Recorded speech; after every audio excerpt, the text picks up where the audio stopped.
Un buon ragù parte sempre da un buon soffritto. Quindi trito finemente il sedano, la carota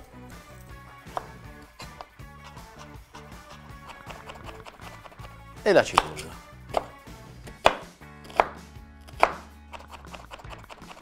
Adesso ci occupiamo della salsiccia. Tolgo il budello e la sgrano.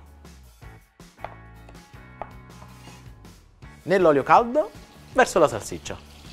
Faccio sfrigolare per bene, dopodiché aggiungo il trito di verdure. Lascio stufare 5 minuti e poi aggiungo la carne tritata.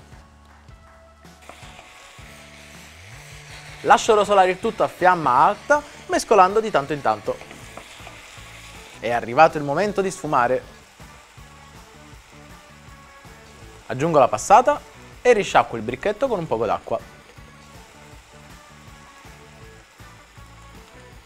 Regolo di sale, un'ultima mescolata, copro con il coperchio e lascio cuocere a temperatura dolce per un'oretta. Il nostro ragù è pronto, ne metto da parte 250 grammi. E al resto aggiungo il formaggio a fiamma spenta.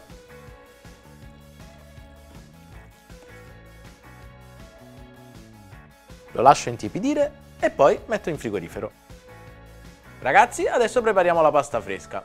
In una ciotola verso la farina, l'uovo e inizio a impastare con la forchetta. Adesso che l'impasto ha preso consistenza, lo trasferisco sul bancone e lavoro a mano. Ecco pronto il panetto, lo avvolgo nella pellicola e lo lascio riposare per un'oretta a temperatura ambiente. L'impasto è riposato, possiamo stenderlo. Lo taglio a metà e la parte che non uso la copro con la pellicola. Tiro l'impasto nella macchina sfogliatrice, dallo spessore più largo fino a quello più stretto.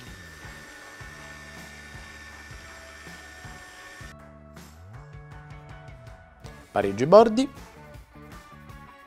e a questo punto ricavo 8 rettangoli. Sbollento le sfoglie in acqua bollente per circa un minuto, poi le scolo in acqua fredda per bloccare la cottura. E alla fine le sistemo su un vassoio. Farcisco con i ragù lasciando un paio di centimetri dal bordo, poi arrotolo, formando così i cannelloni.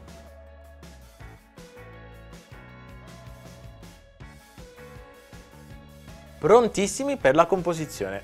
Un generoso strato di besciamella sul fondo e dispongo i cannelloni all'interno. Ricopro con la besciamella, il ragù tenuto da parte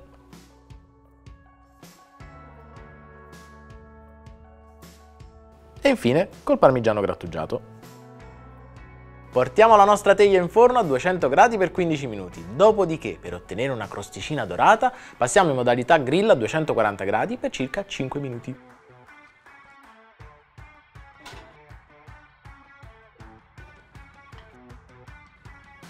Ecco pronta la mia fumantissima teglia di cannelloni.